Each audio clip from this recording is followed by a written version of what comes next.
Hello guys, स्वागत है आप सभी का आपके अपने YouTube channel GS from basics में। और आज हम लेके आए हैं डेली करंट अफेयर 25 जून 2022 के सभी इंपॉर्टेंट क्वेश्चन, साथ ही बात करेंगे हम इनके इंपॉर्टेंट फैक्ट्स के बारे में भी।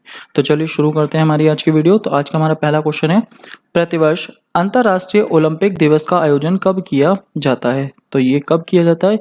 ये किया जाता है 23 जून को। तो इसका आंसर है हमारा ऑप्शन सी, 23 जून।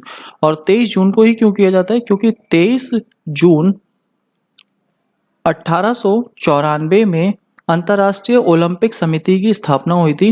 ल्यूशाने स्विट्जरलैंड में है और वहां पर इसकी स्थापना हुई थी और वर्तमान में इसके अध्यक्ष हैं थॉमस बॉक। तो 23 जून को जो हमारा है इसीलिए मनाया जाता है अंतर्राष्ट्रीय ओलंपिक दिवस। और इस बार की इसकी थीम है टुगेदर फॉर पीसफुल वर्ल्ड। और अगर हम बात करें कि पहले ओलंपिक गेम्स कब हुए थे, तो 1896 में एथेंस में हुए थे, जो कि ग्रीस की राजधानी है। और अभी हम करंट में अगर बात करें कि जो हमारा 33 अभी 32 में हुए थे, तो 32 में हुए थे हमारे टोक्यो में, 33 में होंगे हमारे पेरिस में और 34 में होंगे लॉस एंजलिस में। तो ये बात हमें ध्यान रखनी है। नेक्स्ट है अगला, हाल ही में विश्व की सबसे बड़ी मीठे पानी की मछली किस देश में पाई गई है?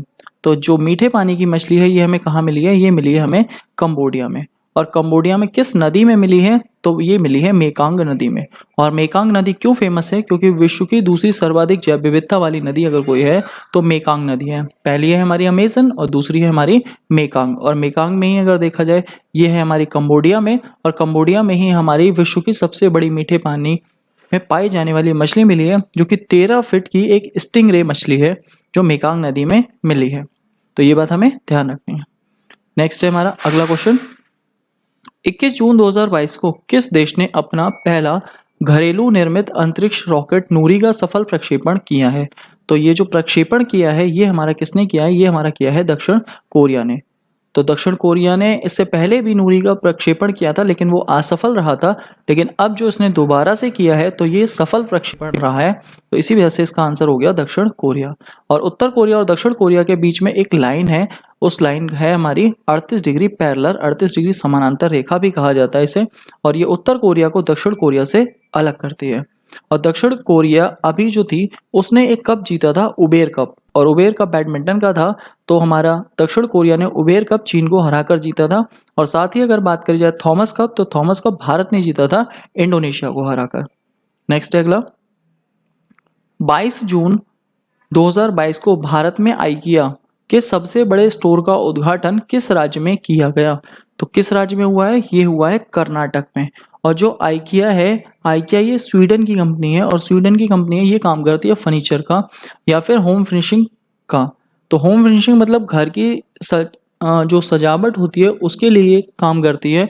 तो आइकिया कंपनी अब भारत में अपना एक शोरूम खोल रही है। और कहाँ खोल रही है सबसे बड़ा स्टोर? तो ये खोल रही है कर्नाटक में, और ये काफ़ी बड़ा स्टोर होगा। तो इसीलिए ये स्टोर इंपॉर्टेंट हो जाता है। कहाँ है? कर्नाटक में।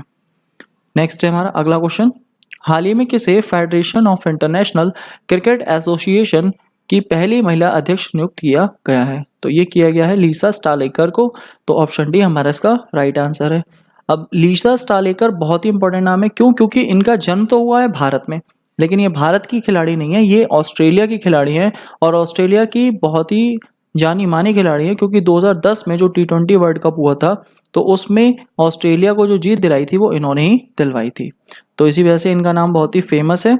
और अगर हम बात करें मिताली राज, तो विश्व में सबसे ज़्यादा अगर किसी के रन हैं तो वो इन्हीं के हैं। और सबसे ज़्यादा वर्ल्ड कप भी इन्होंने खेले हैं, 6 वर्ल्ड कप मिताली राज ने खेले हैं। लेकिन अगर पहली महिला अध्यक्ष की बात आती है तो ये हमारी बनी है लीसा स्टालेकर। नेक्स्ट है अगला, 23 से 26 जून 2022 तक कहाँ पर 26 मई को सिंधु दर्शन यात्रा का आयोजन किया जा रहा है? तो सिंधु दर्शन का कहाँ किया जा रहा है? 26वीं, यहाँ पर 26वीं जो सिंधु यात्रा होगी तो उसका आयोजन कहाँ किया जा रहा है? इसका आयोजन जो हमारा किया जा रहा है, इसका आयोजन हमारा हो रहा है लेह लद्दाख में। तो आंसर हो गया हमारा ए ऑप्शन, लेह लद्दाख। और कर कौन रहा है? तो जगत गुरु शंकराचार्य जो जोशी मठ के हैं उनके द्वारा ये सिंधु दर्शन यात्रा शुरू की जा रही है। और इस यात्रा का जो महत्व है वो सिंधु नदी के लिए और सिंधु की सहायक नदियों के लिए है, कि जितनी भी सिंधु और सिंधु की सहायक नदी है उन सभी के बारे में सिंधु दर्शन यात्रा का आयोजन किया जा रहा है।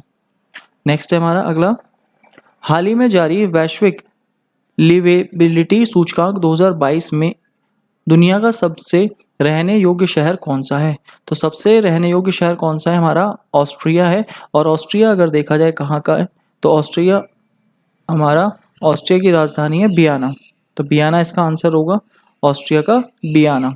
तो ऑस्ट्रिया का वियना है हमारा इसका आंसर, जो दुनिया में सबसे योग्य शहर है रहने के लिए, ऑस्ट्रिया का वियना। और अगर बात आती है हमारा सबसे खराब कोई अगर है, तो इस लिस्ट में सबसे लास्ट है हमारा 173 नंबर पर दशमिक, और ये सीरिया की राजधानी है। और अगर हम बात करें भारत में, तो भारत के भी दो शामिल हुए हैं। एक तो हुआ है दिल्ली, दिल्ली है 192 नंबर पर, और एक है मुंबई, तो मुंबई है हमारा 170 नंबर के। तो भारत में दो हैं, दिल्ली और मुंबई।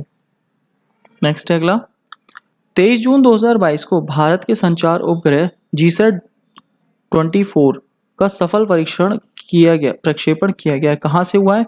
तो ये प्रक्षेपण हमारा कहाँ से हुआ है? फ्रेंच गुयाना से हुआ है, और कोरू नाम से एक जगह है फ्रेंच गुयाना में, तो वहां से किया गया है। और फ्रेंच गुयाना में विश्व के सबसे अच्छे सैटेलाइट का प्रक्षेपण किया जाता है, तो भारत ने भी अपने जीसैट 24 का किया है। और ये कैसा उपग्रह है? ये एक संचार उपग्रह है। नेक्स्ट है अगला क्वेश्चन हमारा, निम्नलिखित में कौन सा एयरपोर्ट अक्षय ऊर्जा से जरूरतें पूरी करने वाला देश का पहला हवाई अड्डा बन गया है? तो ये बना है हमारा इंदिरा गांधी अंतर्राष्ट्रीय हवाई अड्डा। ये हमारा दिल्ली में है, और इसे IAY भी बोलते हैं। तो ये हमारा बन गया है पहला अक्षय ऊर्जा से जरूरत पूरा करने वाला देश का हवाई अड्डा। और देश का सबसे अच्छा हवाई अड्डा कौन सा था? कैंपगोड़ा बेंगलोर। और विश्व का सबसे अच्छा कौन सा था? हमद अंतर्राष्ट्रीय हवाई अड्डा। तो इंदिरा गांधी आपको याद रखना है, ये है हमारा अक्षय ऊर्जा। अक्षय ऊर्जा ऐसी ऊर्जा जो नवीकरणीय ऊर्जा होती है और जो कभी समाप्त नहीं होती है। नेक्स्ट है अगला, 23-24 जून को आयोजित ब्रिक्स सम्मेलन 2022 की अध्यक्षता किसके द्वारा की जा रही है? तो ये जो अध्यक्षता ये किसके द्वारा की जा रही है? ये अध्यक्षता हमारी इस बार जो होगी, जो हमारा 23 और 24 जून को आयोजित हो रहा है, तो ये अध्यक्षता हो रही है हमारी चीन के द्वारा। तो चीन इसका आंसर हो जाएगा, राइट आंसर है हमारा इसका चीन। क्योंकि इससे पहले जो 13वां था, 13वां तो हमारा करा था भारत ने, और अब जो हो रहा है वो हो रहा है 14वां, और 14वां हमारा कौन कर रहा है? तो ये हमारा कर रहा है चीन। तो इसका राइट आंसर है चीन, इसका आंसर। तो हमारी लास्ट वीडियो क्वेश्चन था, राष्ट्रपति चुनाव 2022 के लिए भाजपा के नेतृत्व वाली सत्ताधारी एनडीए ने किसे अपना उम्मीदवार घोषित किया है? द्रौपदी मुर्मू को। और हमारा आज का सवाल है, 20 जून 2022 को किसके द्वारा लिखित पुस्तक अष्टांग योग का विमोचन किया गया है? तो इसका आंसर आपको हमारे कमेंट बॉक्स में देना है। और अगर वीडियो अच्छी लगे तो प्लीज़ वीडियो को लाइक करें, शेयर करें, कमेंट करें और चैनल को सब्सक्राइब करें। Thank you guys.